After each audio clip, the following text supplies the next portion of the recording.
So, first question. Mm-mm. What inspired you to pursue taking the lead and how did you prepare for it?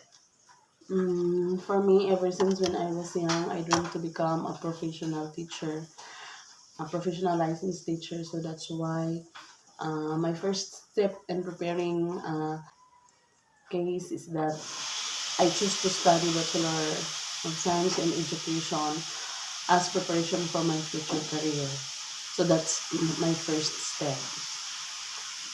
And second question, can you share a specific challenge you faced during your lead preparation and how you overcome it? In my case, since I am already a married woman, same time a mother of two, so the challenge that I faced during my studies that my time is too limited. So I need to prioritize first my motherly responsibility before anything else. And if I am not so tired, so I study late at night during my time. So that is the challenge that I faced during my, because not everybody studying on that time are all like you. For me, I have already a great responsibility because I am already married when I study education. So, what study materials or resources were most helpful to you in preparing for the lead? For me, I have already my let review materials at licensure examination for teachers review books during that time because I bought that one anywhere when I supposed to be. Example, I have a tour in Butuan or I have my seminar in Cebu. So my remembrance for myself as self-reward, I have to bought books for my future uh, uh, purpose. So I have already my lit review when I was in second year college. Then if ever I have my friend abroad or going to Manila, I told them, if they ask me what would be the best pasalubong for me, so I asked them to buy me lit reviewers for my future preparation in my examination. So that's it. Did you follow a specific study schedule or strategy? If so, how did it contribute to your success? Maybe yes, because I challenge myself that every day I should have to read some what do you call that one? Some quotes, some tips that I am going to apply. Sometimes mabother ko regarding sa akong mga responsibility at home, but I when I wake up early in the morning, since marag inspired ko per me, then I open the books, the review materials, I scan and skim this one. The strategy that I applied on the time is that I wake up early in the morning. Mag-read lang ko mga 4, since I wake up 4 a.m., mata naman ko. So I read yung mga at least 1 hour, 1 to and a half hour. Mag-read na ko ana. Then before I sleep in the night, since kuan naman gud to kana as preparation na gyud sa among let, kuan na ready na ko for before I sleep mag read na ko din until such time na familiar na nako. I familiarize them all and it comes to the moment na maybe I memorize na some of the questions. When I already remember some of the keywords of the questions, I already know possible that's the answer already. So that's the best strategy is that you have to wake up early, then read the questions or katong mga passage kay solely pa man ang time. Dili pa kayo disturbance ang environment, di pa kayo kabother sa environment. Then I believe God nga when you wake up early, then you read early, then you will learn also very kanang quick lang. Kay wala may mga disturbance. So mao gina siya nga strategy ang the best siguro to apply especially for those mga beginners kay para they need not anymore to kanang mag-memorize pag kag mga long, you just simply remember keywords para dali lang siya. So, were there moments when you doubted your ability to pass the lead? And how did you stay motivated during those times? Yes. Sometimes there are questions in my mind. What if, di ba? Nasa tayo mga what if I don't pass the let? So it is such a big distraction to my mind that sometimes hinder to your concentration. But definitely, in my case, I am not totally affected on that. Yes, there is doubts, but when I think back of my family, when I think back of my sacrifices for how many years in studying college education, so I forget those negativity, I forget those uh, something that bothers in your mind, but I have to focus forward because what is important is that after graduation, you will already know that the finishing line is already awaiting. So why surrender at that moment nga human naka for that 4 years of sacrifices, then what you are trying to do now is to pass the lit na lang, and after that another challenge that awaits ahead. So you inspire yourself that your family is your support system. They are there to support you in all your endeavors. So why you're going to stop? All right. So that's why you have to focus forward and consider that you need to undergo the challenge and pass on it. So, Mhm. uh, can you describe the atmosphere of the let exam day and how you manage any nervousness or anxiety? So I will take this challenge because dili na makamahimutang. You are already nervous because tomorrow will be the exam day and what will be the possible outcome bitaw. You are afraid what will be the comments or the feedback of your community if ever you are doubted na mo fail ka sa let. So the nervousness is there. But take calm on it. Dili lang gid ka pa-affect. You have to believe that kaya gid nimo. So on that day of examination, so nana, you are 21 in a certain room. So nakita na ko, I found my kanang kauban sa rooms with the different mga students na akong kauban mga Muslims. So when I look at them, mura ara gid sila ka prepared, confident sila sa ilang self. Tapos I told myself, why I can't do it nga. Sila confident man nga ako kintahay ani nga. Then I also think of my alma mater because all of my instructors are expecting me to pass. So it takes me pressure. Oh, na siya tuogin mi nga mopasar gid ka na. Then one of my instructor, Ma'am CP, if you top the let, maglitson mo og duha ka buok for you. So murag yun og na challenge gid ko diadto because in her subject ma-perfect man gid ako ang akong exam. Tapos tag flat 1 gid akong graduate Ma'am CP at moment. Then I told myself na Lord kaya ginin ako. Then every after sa exam, first 2 hours is shall we say general education. Then you will be given a break for about 10 to 15 minutes for you to snacks then or to prepare yourself for the next subject. Example Prof Ed na ang sunod, then before pa ang inyong major. So pag Prof Ed na o paggawas na nila, uy ako na lang manabilin sa room. So sometimes maka-question ko why they are so kanang quick to answer. Then about me nga mura grabe pa man gyud ako nga study.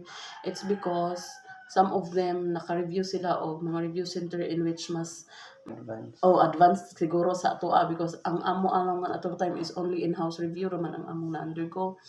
So they just so panay magchika-chika sila sa gawas mura na hinuan ka og inside the room examine sa katong exam nimo nga room ug ma-pressure na gid ka kaayo because ikaw na lang nabilin pero honestly wala pa gid ni abot sa time allotment because example you are given 1.5 hour, so mga 1 hour pa lang human na sila. So you already feel the pressure nga lahi ang gid siguro ang ilahang hibalaan sa ako but don't lost hope, dili gid ma-despair because you have different learning strategy, you have different adaptability of learning or knowledge nga inyong na-apply. So di modo sila mga second takers naman da ito. So at sa imo, pag first taker ka, you have to keep all, if you want gani i-embrace pa nimo ang tanan questions nga kinahanglan ma-penetrate sa imong brain, then you have to consider nga ang kadto dai siya nga mga question kanang actually na lang nila ang mga questions. Ito God nga, makayo lang nako ba nga, di gid ka imong nervyuson ug dili pud ka maratol. Because that's the case, kung maratol na magud ka, makalimot ka asa nakadapit mo shade. So you have to take then take responsibility the way you answer because you are only one responsible of your answers. Kaya wala na may lain gid mo answer ato. So relax lang, feel at ease, and consider that things will be work out for good. So, did you encounter unexpected or challenging question during the let, and how did you approach them? Yes, absolutely yes. There are mga difficult questions that you encounter during that exam and ask yourself, ay na, wala man na mag-review. How could I able to answer this? Especially sa ato ang during the time is TLE and among major and we have to overcome 12 components. So, considering mga electronics, electricity, mga masonry, everything. Carpentry. Oh, carpentry. So, ang best lang yun na mo ma-answeran if ever there is agriculture, good. But, sad to say that during the exam, wala yung agriculture dito. So, the difficult there questions is that some of the components are not familiar to you. But since naka-in-house review man me for 2 days about sa TLA, so we remember that during the time, some of the questions nga among na-review nang gawas po dito. But ingnan nato mga 40 questions naa. So you have already the guts, you have already the sa pa na ina nato naka-invest na ka og pipila. Then ang uban na lang. So during the time, since difficult man, what I did is that I skip some of the questions. Example, difficult ni, I skip on it, but I put mark on it so that dili mo skip makalimutan totally. Then I proceed to the another because the time is running. You have to ma-answera na nimo before the time na magkuan siya. Then after that, you will go back to the item where you missed the difficult one. Then you have to assure yourself that the one you choose, the option nga imong gipili as answer, considering that you believe nga correct na dito siya. Kay mahazal pa man ang imong mind, mabother na ka din. After sa kana nga exam, when you go out in a certain room, basig maghunahuna pa ka nga, ina wrong gid siguro to. You have to believe in yourself that the options you choose is already correct. So have you familiar with kanang kuan gani nato? I-cross out ang mga dili kaayo sure, ang dili gid sure. Between the two na lang nabilin. So you are going to choose and considering that mao gid to siya. So para dili na nimo ma-blame imong self nga ay na wrong man dito akong answer. Believe what you choose kay na nagud tay power during the time. It's our own matata. We are the driver of our own success. So the decision we made in choosing the answer, it is very necessary that you believe it totally 100% correct. Okay, para wala na yung blame. Ikaw lang yun. Is how did you balance your time between reviewing for the let and other responsibilities or commitments? For me, after graduation, we have 2 weeks in-house review. We have already 1.5 month kanang mag-review gid ka sa let good because during that time wala pa man gid mga review center nya murag feel nako di pa gid mi ka afford. Then murag nagbayad lang mi ato kadali kang Sir Madera before pa gid na established ang ihang paradigm. Nagbayad lang mi ato mga 1.5 month. Then after that, we are told nga mag-final coaching na mi sa June but we don't know the idea of what is final coaching anyway. Kaya give me mga review. But during the time, I give priority to my let review. Kung naan ako din sa balay, when I stay here, when my husband go to work, then when my kids go to school, if I am alone. So, I write everything, mga possible gid ng mga answer, especially Prof. Ed. I write that one in a visual aid or Manila paper. Then I posted that one here. Talan, everything in the house. So my husband told me nga, nausal man itong balay. But okay lang po, he understands what I did. Then every time, example, when I sleep, then mag-burn out, kintahay, then I suddenly wake up. So I get the flashlight, then iana na ko Spot dito. nibol. May ko na unsa dito akong gitunan ana na ko. Ang taon ka na mura ko na over na yung kuno ko sa ako. But no, that's one way of your kanang kuan strategy or imuhag yung i-prioritize ang imuhang late review because I am a married woman lagi during that time. So wala ko enough time nga my parents sa inyo siguro your parents would allow you to study all day long. But for me, since I have my kids, kailangan pa na ako magluto. So, naghatagan yapon ako sadya. I give priority to my late review based on the time nga allowed ra pud nako magamit. Kung asa lang ko bakante. Wala na sayang na oras. Wala na sayang na oras. So, number 9, were there specific areas or subjects that you found particularly challenging and how did you tackle them? Yes, oo. Honestly, the result of my lit exam is gamay na gid siya. Oo. Sad to say that my general education is only 75. 75. Natudala sa ako nang sobra. My professional education is 91. My major TVL is 79.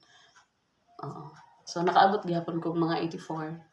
84 kay 20 man ang gen ed, 40 ang prof ed, 40 ang major. Okay. I found it difficult sa subjects, the 3 subjects is the general education. General education is very broad. Very broad.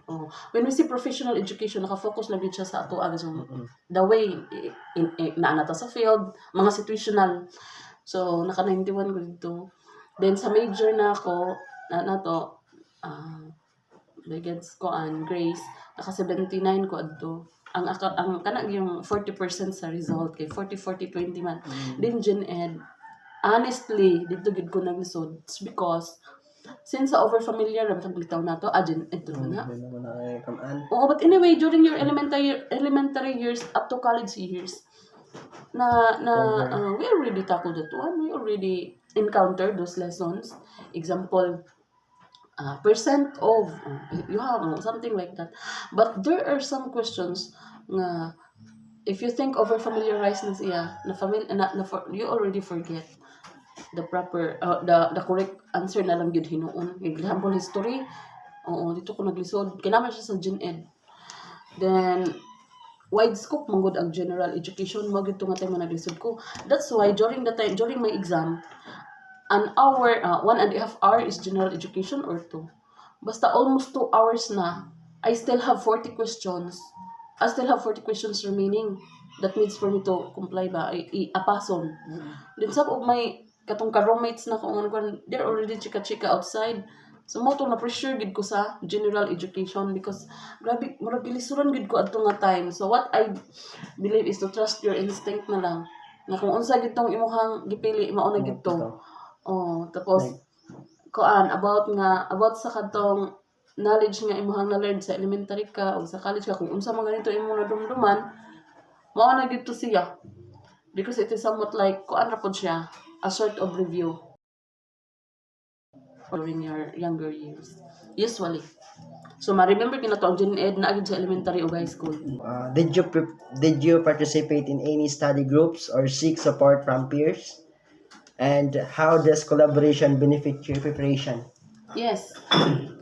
During that time, graduate na me, every time that we with our classmates, example, mga ligo tag magpasok, we don't have any different topic except lessons.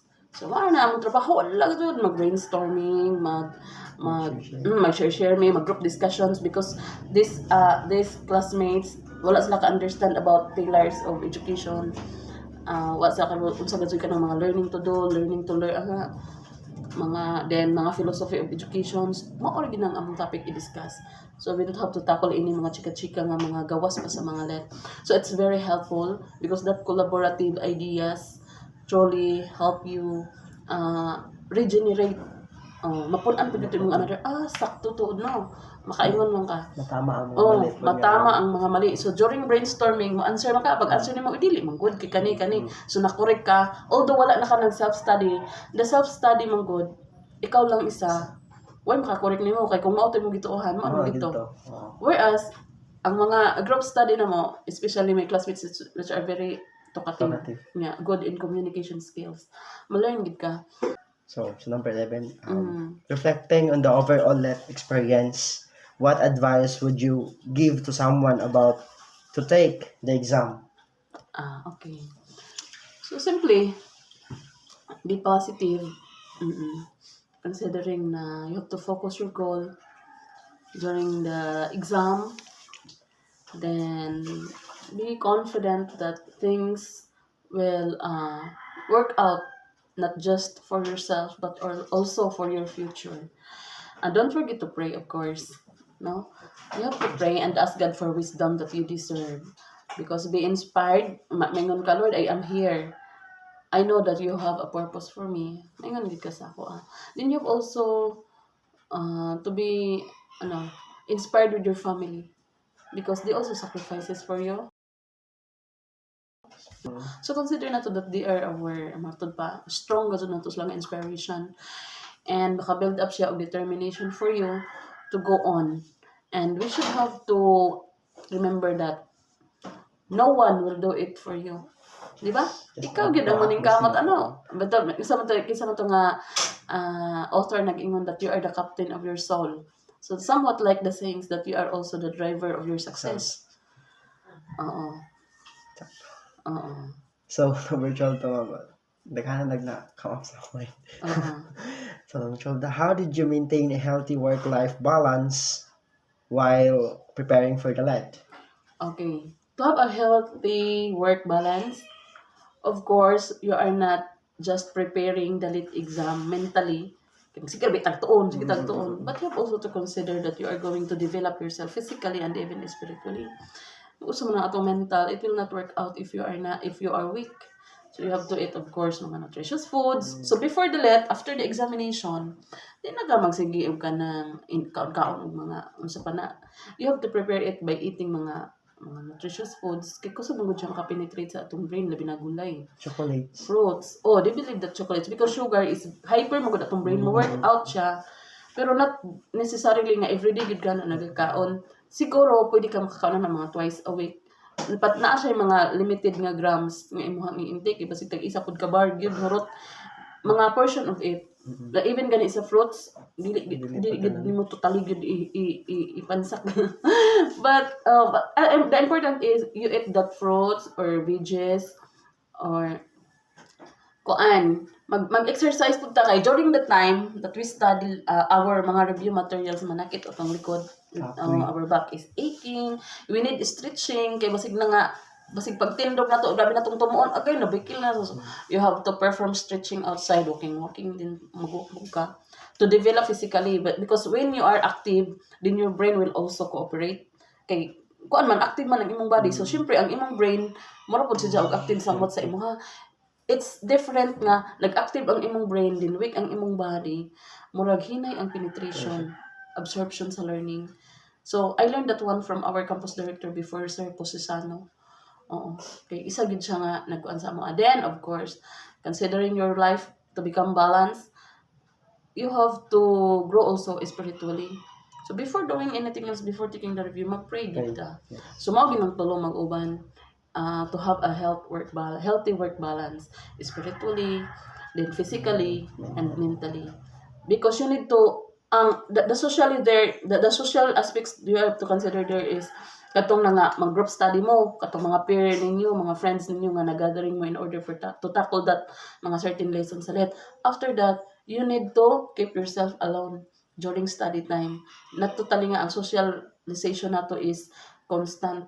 Kinahanglan nga mag-set gyud ka og time nga ikaw lang pud isa nagtuon. Kay lahi ra pud ang absorption sa katong ikaw ra isa. Lahi pud ang katong strategy sa learning nga katong daghan mo. Lahi ra pud ang strategy sa learning nga na-acquire nimo sa kana ra pong imuhang kuan. Ikaw ra isa. So number 13, ma'am. Oo. In moments of self-doubt, what keep you motivated and focused on your goal of passing the let? Okay. There are moments that I am down and I doubted myself if ever I will not pass the let. Mao gito, I look back, I think back of the people who are expecting me to pass, di ba? Kaya lagi na nimo. But nagi time nga what if gyud og dili gyud ko mopas unsa gyud kaha ang criticism no, unsa gyud kaha ang naghulat nga effect sa ako ang life kay some of those mga nag-text sa let na wala sila ni pasar they come to the moment nga mag-decide sila nga mag-suicide. Yes. Oo, kay na murag na depressed na gid sila pag-ayo. Ang long Grabe na- ang ilang preparation, grabe ang shame nga ilahang ma-acquire after sa kuan tapos nag-expect na don't mind them. Para sa ako, I am not affected. Who cares? Di ba? Nakatabang sila sa akong pag-eskwela. No. Kuan. The important there is I have a supportive family. I have already done my best. Nga, dili man gid nako. Wala man gid to nahimo nako. So, why need to perform that mga mag-suicide ko, magkuan ko, no? So, what I did is that I have to think for me as a married woman, my kids, because I am looking forward na someday I will become a teacher and my family will be proud of me. Oo, my kids is looking at me and tell me nga, ay, akong mama teacher. Oh, somewhat like that. So, mo to imuhang think, no? Not to be affected with the criticism of other people. Then, you have to also to think of the difficulties you encountered. Asa ra man to nag-eskwela ka sa first year to fourth year. Grabe yung mga sacrifices nimo. Eskwela ka, wala sudan pa niud to, wala gyud kay halos pamasahe. Tapos magpa-apektor ka ana nila, no. You have to focus your goal.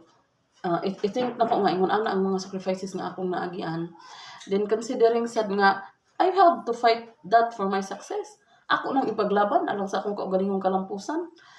Kay dili na sila makatabang sa imo in a positive way. So kung dili sila makatabang sa imo in a positive way, do not entertain them. So kung naa mga ganing mga doubts regarding ana, ay nabahala basta kay naningkamot na ko if ever mauna na ang akong nakaya, dili na ko nila pwede i-judge kay kung nabilong manggud ta diri as a judgmental environment. Dili ta ma-stress sa ato ang kaugalingong pagpaningkamot, ma-stress ta sa ilahang mga istorya. So be lang motivated with your own family. Then, because, na to, the finishing line is waving na baya. Kay, pag maka-take na kasalit niya, mupasar ka di ana. So, nakapasar na ka. So, meaning, in taking the let, na nakadaan sa finishing line, nagpundo. Ang imo na lang ginana is ang makalusot ka or dili. Then, after that, imo muna-unaon, you have to think it over and over again that when you pass the let, another challenge na po ang nag-waits ahead. So, dili ka magkuan kay mga apply na po kang trabaho, magparang na po ka. So, kung in moment nga naa ka sa mga doubt, instill in your mind nga dili ka magpa-affect sa ila, but you have to go on and think back of your family, your sacrifices, and difficulties encountered. Mo gina siya. So, can you share a memorable success or achievement during your let journey and that fueled your determination? Okay. Yes.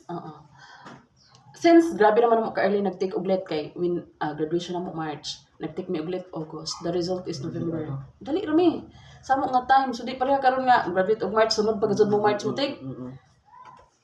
For me, para sa ako ha, I suggest na mo take mo og August so that pagkasunod January makaparang na mo. Then after sa graduation, di ba kung mag-review man ganing mo, volunteer na dayon mo.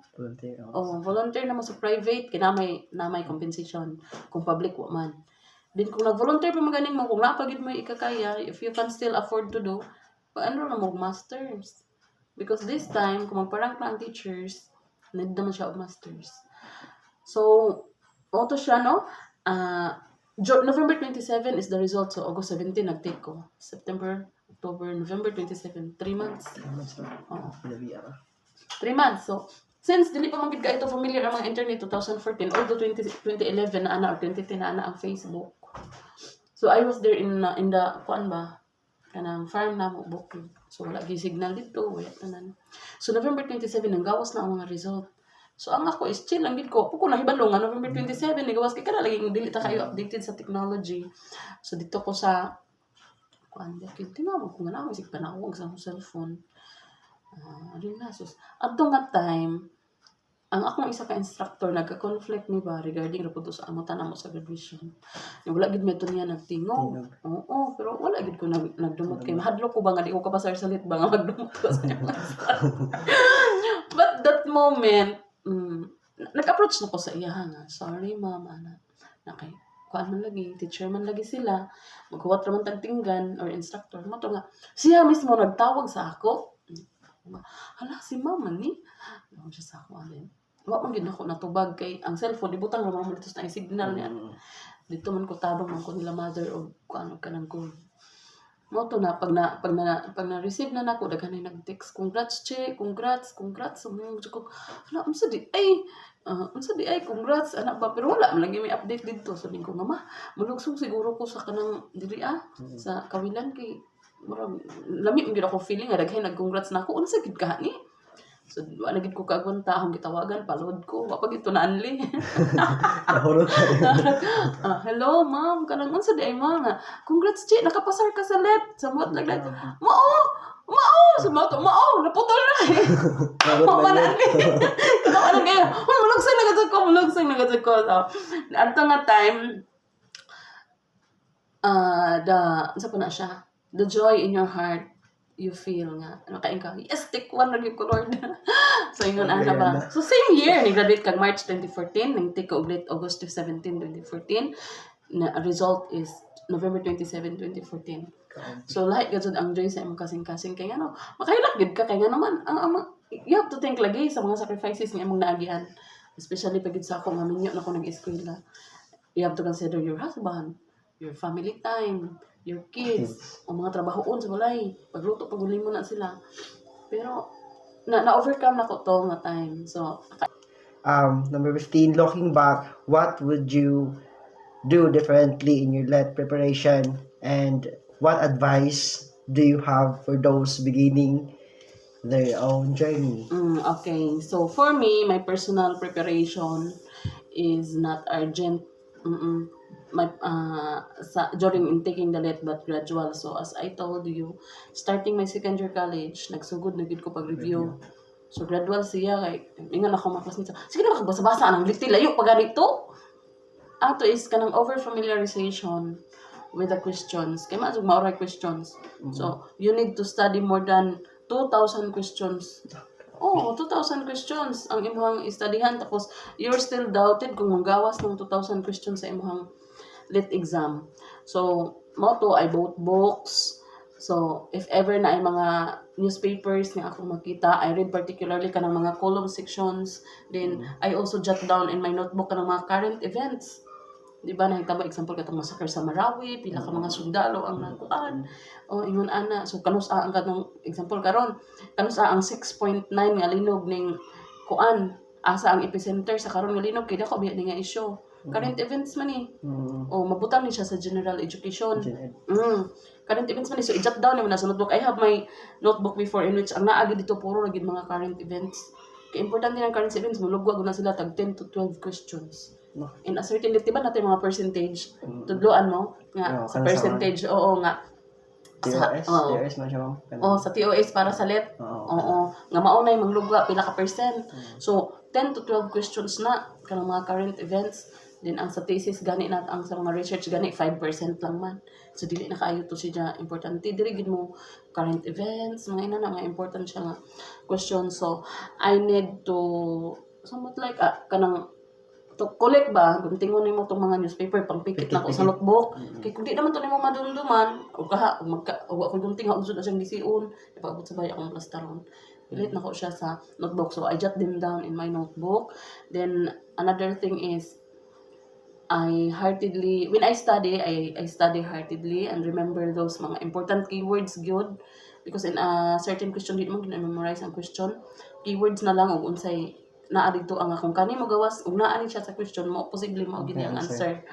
Then I memorize the quotes and adage in education, particularly sa mga philosophers pareha ni Aristotle, mga Socrates, sila Plato, kana gipang halos gipang memorize na ko ng ilang mga di ba na sila mga important nga mga quotes sa education, in which Okay. very touching ba, ganahan ko sa ilahang ka ng mga quotes nga gipanghimo kay grabe jud ka kuan sa learning, ma-dive in man gani nato din, ganahan ko nga mao'y ganiton in which maghimo bitaw tag mga isi-isi, mukuha gid ka sa iyaha. So my advice to those beginners in Take the Let, of course, arduous preparation is very necessary. Kanang ang atong pag-prepare dili lang kay late na sunod bulan. So karon pa starting bisan karon na mo sa third year college, you have to set time even once a week to read review materials. Kay para ma-penetrate na sila daan ba. Murag ang imong brain na anad na ba nga every week gini siya inaana gyud dapat ang kuan. You have to magkuan kag kanang kuta bitaw nga dapat kani nga kuan learn na nako ni. In that week then don't waste your time in studying and learning. Ayaw mo pagbilin og idle nga time ba. Karon pwede pa ta mag-inom-inom kay kuan. Aba na mag-inom-inom kada magdakag review materials. Di ba? Then stay focused and hit your goal. Imo gyud ibutang sa imong mind nga kana gyud. Example, after graduation mayon ka mo take ka sa September or sa January. Kung dito ka sa January, kinahanglan ang imong preparation ana grabe na gyud ka taas. Grabe na nakadako ng 1 year nga preparation nimo if ang imuhang kuan self gianad nimo. Pero og gianad na to manya na habit nga sunod na. Next na lang, next now. So dapat karon inyo nang iset nga naa gyud kay goal. Example within 1 week at least na kay 1 day. In that 1 day kinahanglan ka na nga oras kana nga oras. So para maanad ang ato ang self, ang ato ang physical ug ang atong mental nga capacity nga mo kuan siya. Mo penetrate, mo sink in sa mga learnings nga imong gusto makatunan. So it doesn't mean that you don't have to enjoy with friends sa mga outings nimo. Dili nabot pasabot nga dili na ka pwede mingle. You have to but in a meaningful ways. Pwede mo gawin istorya mo that ayaw kalimti magtakol ang inyong mga lessons. Ingon ana. Then be positive in your dreams and work for it. Trabaho agad na. Kay ni-believe man ka nga mo pasar ka, work out for it, di ba? Imo nang trabahoon. Oo. Then, because according to MacArthur, mo gini akong favorite quote, without struggle, there is no victory. So, dili pwede nga mahimo ka professional teacher niyan, inom ra ka permi. Nagloling hayaw ra ka, sige ra kag moon, sige ra kag. So, meaning, sacrifices are just simple ingredients for your success. So, mao na siya. So, above all, don't forget to pray to God. Because mo na dapat na imong daily routine, di kay magampo lang kalit na every day. You have to consider in your prayer, i-include nimo sa imong prayer that every day imong pangayoon sa Ginoo that you have to pass the lit. And of course, in your future goal nga mag-take na kasalit, kinahanglan na agad ang protection, ang guidance o blessing sa Ginoo in taking the lit. Kaya aron i-bless niya ang imong exam. Because that's all really matters. So, dili lang kay prepare ta physically, mentally, but also spiritually. And, of course, imog yung i-believe sa imong kaugalingon nga aside nga ning trust ka, ning salig ka, you have the confidence in yourself, you have to believe in God that He will work it for you. So, ingon ana gid siya. So, dili lim. It is not easy to take the let. In general way, ang imo ra yung ingredients for success is you have to focus to hit your goal. Then, do not waste your time. Arduous preparation is very necessary. Layo pa. Gradually, you have to study and trust God for everything. Ask His divine wisdom na matagaan ka niya in order for you to cope up easily all the questions nga imuhang kanang ma-answeran during the licensure examination for teachers. And after that, pag mo pasar na ka, the feeling is really different. Lahi ra gyud ang kanang the tears of joy, dili gyud siya ma-measure sa kanang unsa pang kuan. Ma-measure gyud mo siya sa imong heart. Then imo ra pud siyang makuan, imo ra pud siyang matumpungan ang kalipay when you thank God for everything. Ana gyud. When you pass the lit, dili na yung mag-celebration ta. Of course, there are many Thanksgiving. Pero, dili gid to siya makapahupaw makatupong sa kalipay ng imong gibati. Ang makatupong yun is, ang pagpasalamat ra gyud sa Ginoo for the blessings nga iyang gihatag sa imo. Ug mo nay akong gikuan. Mo nay ako ang gibarugan. So, during the time nga nag-Thanksgiving ko sa ako ang pagpasar sa lit, mo gid ni, in everything, give thanks. For this is the will of God. So magpasalamat gid ta sa Ginoo kay dili na kay mooy iyahang gipangayo sa ato kundi mao gyud nay kabubuton sa Ginoo nga buhaton nimo alang niya. 1 Thessalonians 5:17. So thank you for your thank you for inspiring me to study or to yan, and then thank you for the advices. Thank you for the motivation. Yes. Thank you, ma'am. You're welcome. Na-motivate na si Ma'am nga. Magtuon. Tapulan mo kung magtuon, ma'am. Lagi, ma'am. Magtuon na dyan ko. Kaya para makapasa po. Thank you for yung precious time, ma'am. Yung kasama, ma'am. And that's it, ma'am. Thank you kayo, ma'am. Okay. You're welcome. O God bless po sa imong life journey soon.